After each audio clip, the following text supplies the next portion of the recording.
Would you pray with me this morning?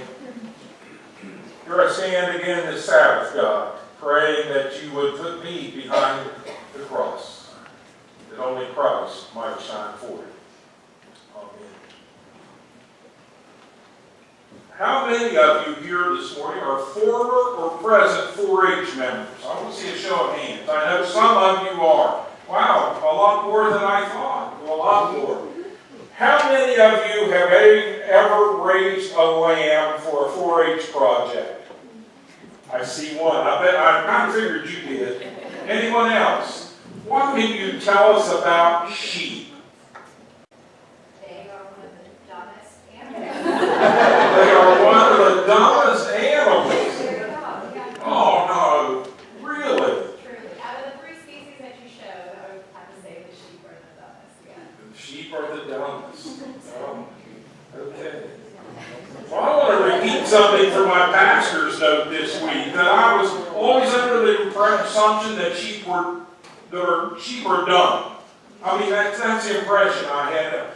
But I read an article this past week or so from a Midwest sheep farmer.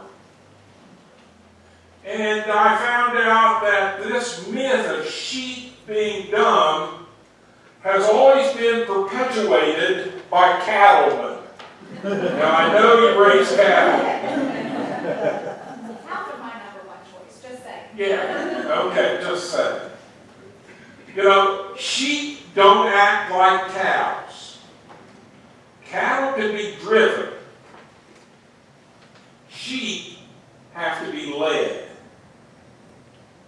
And after reading this article, it's easy to see that there are some parallels here to the kind of shepherding to which Jesus is calling his disciples.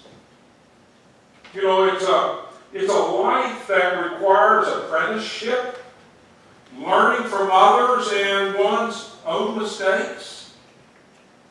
But it also requires a certain amount of get up and get out voice in the disciples' head. Tending Jesus' flock is hard, demanding work, and Jesus pulls no punches about it. To do the work, the Good Shepherd is looking for a few good men and women for whom Peter, one of the original shepherds, can be a helpful example to us.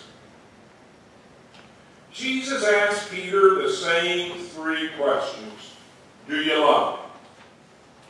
And it's not hard to see the parallel between Peter's 3-fold denial of Jesus, which Jesus himself had predicted that Peter would do. You remember, before the cock crows,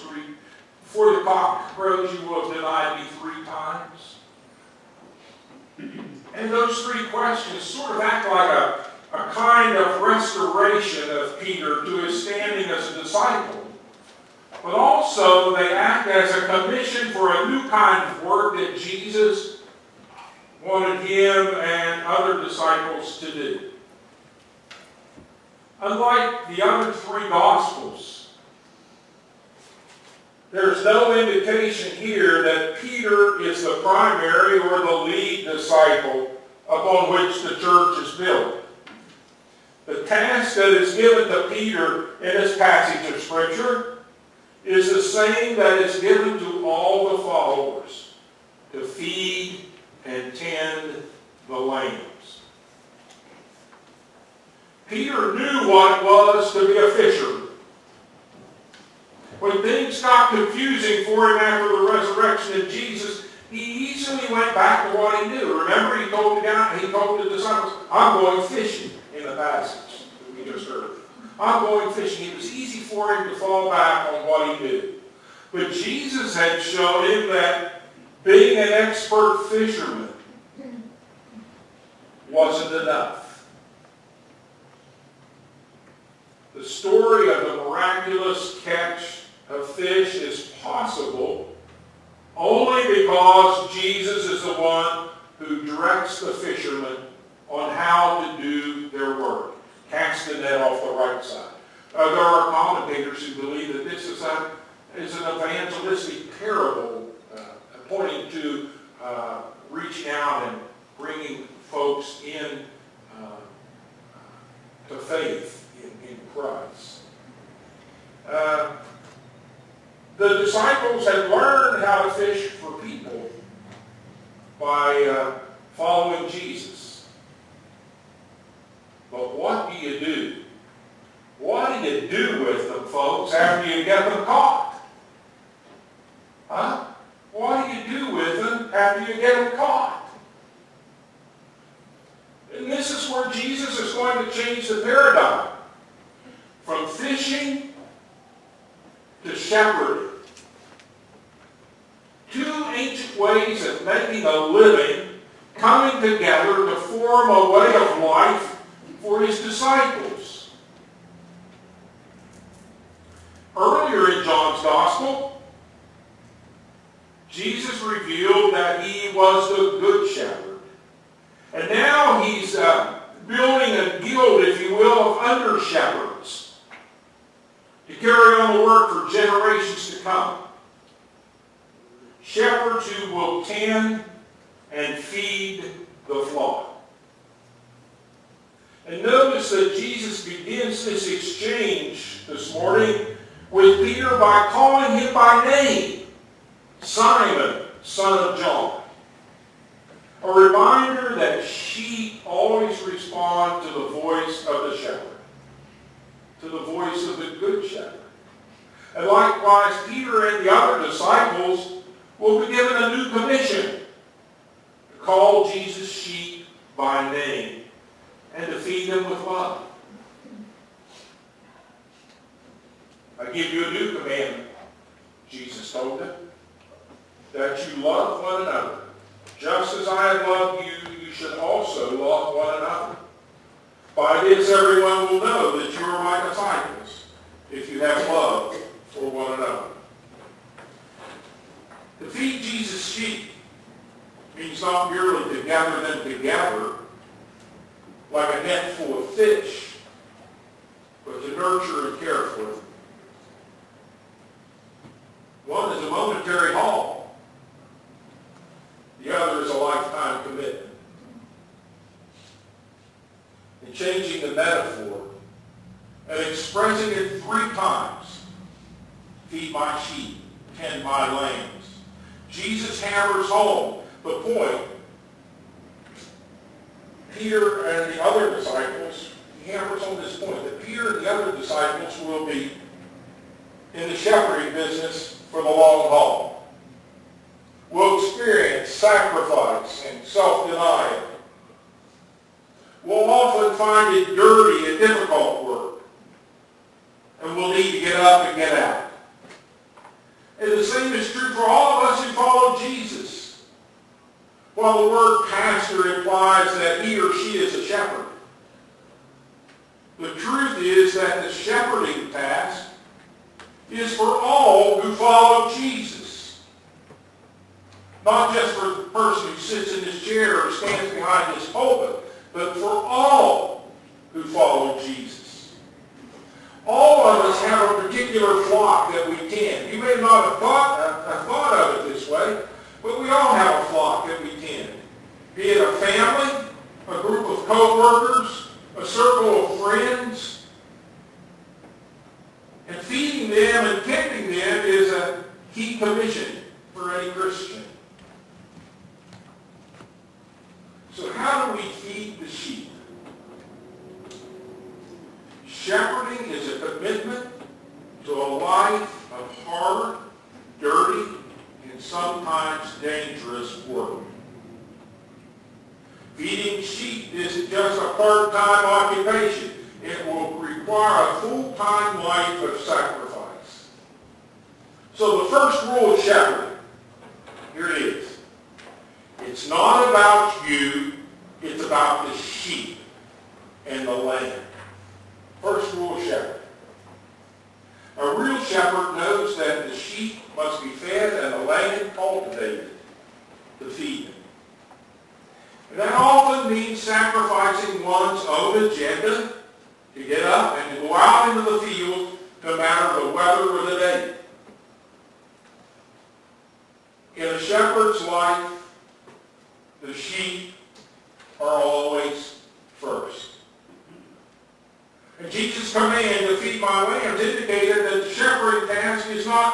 about gathering one's own flock of admirers, but about modeling oneself after the Good Shepherd, the one for whom the sheep always comes first. If you're going to be a shepherd disciple, you've got to be willing to get down and dirty with the sheep and take on their mess and have their aroma on you. You know, many people will come to faith in a mess. And there are times when we find ourselves in a mess as well. But we can't be terrified of the muck. You know, we must always remember that it's not about us. It's not about us and our sensibilities. It's always about the sheep.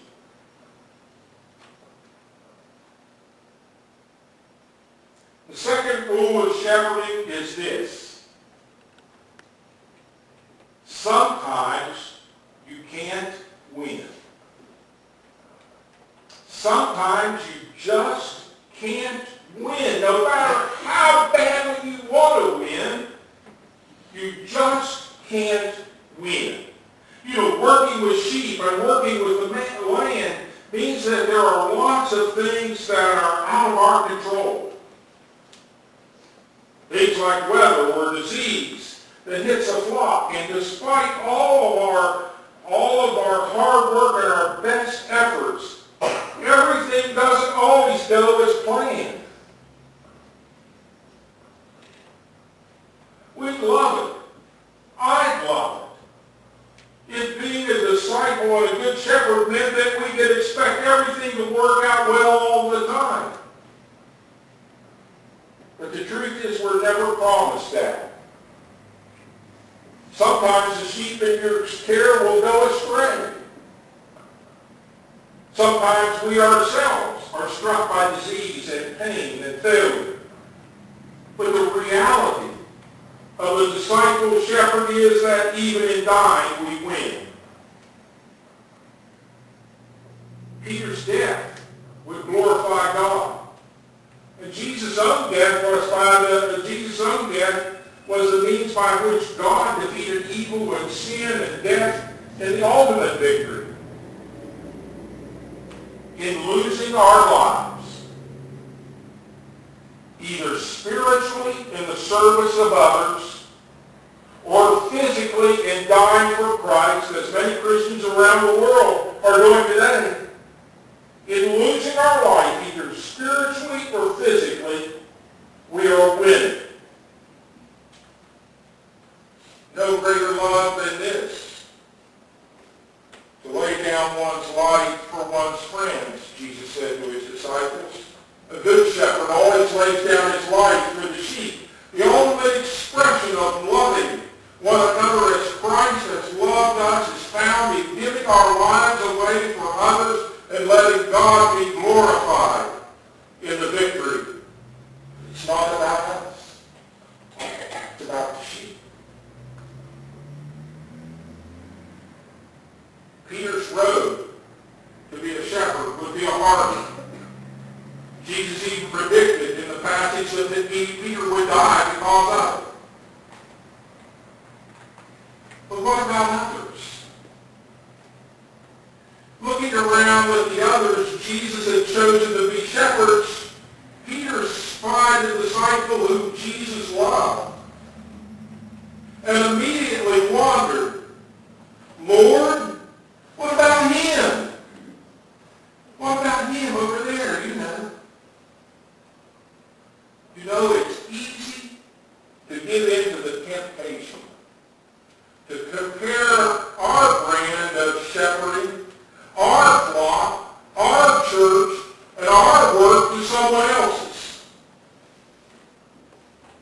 Jesus, however, points Peter away from comparisons. He says to him that it is my will that he remain until I come again. What is it to you?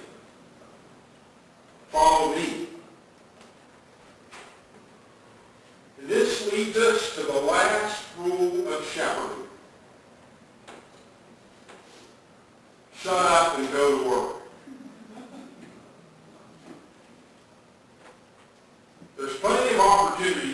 thrilling and bright when compared to the world of shepherding.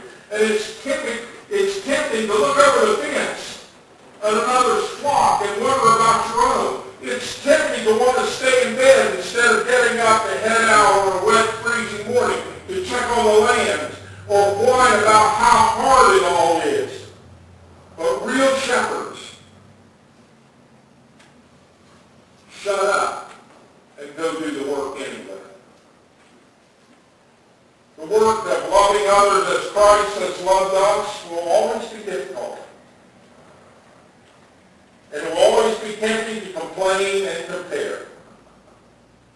But Jesus urges us not to focus on the hard stuff and not waste our time on complaining, but to remember that our goal is to always glorify God. Jesus is looking for a few good under-shepherds who will become attached to a particular place and a particular people, giving their lives away in order to help others thrive for God's glory. You know, it might be a church. It might be our workplace or our school or whatever it is. God has given us, you and I, a flock of people to shepherd. It's work to be done because it should be done.